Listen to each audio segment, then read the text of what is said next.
நம்ம தெரிஞ்சுக்க வேண்டிய 2 விஷயங்கள். 1, ஒருத்தருக்கு நம்மளால உதவி செய்ய முடியாட்டினா கூட பரவால்ல. அவங்களுக்கு எந்த ஒரு காரணத்திலயும் உபத்திரம் பண்ணிறக்கூடாது. 2, அதே மாரி ஒரு நபர் ரொம்ப மன வருத்தத்தில இருக்கிறாங்க அப்படின்னம்போது, அவங்களுக்கு நம்மளால ஆறுதல் சொல்றதுக்கு மனசு இல்லாட்டினா கூட பரவால்ல. அவங்களோட காயங்கள இன்னும் ரணமாக்குற மாரி எந்த ஒரு வேலையும் செஞ்சிறக்கூடாது.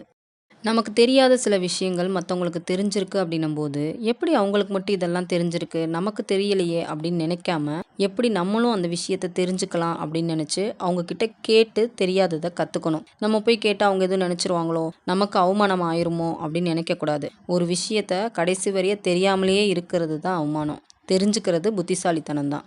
நம்ம எவ்வளோ தான் உண்மையா இருந்தாலுமே கூட, தேவைக்காக மட்டும் தான் பழகக்கூடிய உலகம் இது. அதனால நம்ம கொஞ்சம் கவனமா இருந்து தான் ஆவணும். அதனால சில பேர்கிட்ட நலம் விசாரிக்கிறதோட நிறுத்திக்கிறது நல்லது தான். அப்படி இல்லாம நம்மள பார்த்தோன்னே 2 சொட்டு கண்ணீர் வடிக்கிறாங்களே அப்படின்னு இரக்கப்பட்டு அவங்களோட பிரச்சனையில நம்ம உள்ள நுழைஞ்சோன்னு வச்சுக்கோங்களேன், பிரச்சனை முடியிற வரையும் நம்ம கூட நல்லா இருப்பாங்க. பிரச்சனை முடிஞ்சோனே சொல்லாம கொள்ளாம காணாம போயிருவாங்க. அப்புறம் நம்ம தான் அவங்கள நினைச்சு வருத்தப்பட்டுட்டு இருக்கணும்.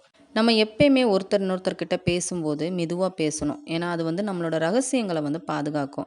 ஆனா, நம்மள்ல பல பேர் என்ன பண்ணுவோம்? சாதாரணமா பேசுறதா இருந்தாலும் சரி, இல்ல ஒரு பிரச்சனைக்கான ஒரு டிஸ்கஷனா இருந்தாலும் சரி, ரொம்ப ஆவேசம் அடைஞ்சு கத்தி பேசி, நம்மளோட விஷயங்கள அக்கம் பக்கத்துல இருக்கிறவங்களுக்கு நம்ம சொல்லாமலே சொல்ற மாரி தான் செஞ்சுருவோம். இந்த மாரி உங்களோட லைஃப்ல நடந்திருக்கு அப்படின்னா, இந்த வீடியோக்கு ஒரு லைக் குடுத்துட்டு, உங்களோட ஒப்பீனியன் எனக்கு கமெண்ட்ல சொல்லுங்க.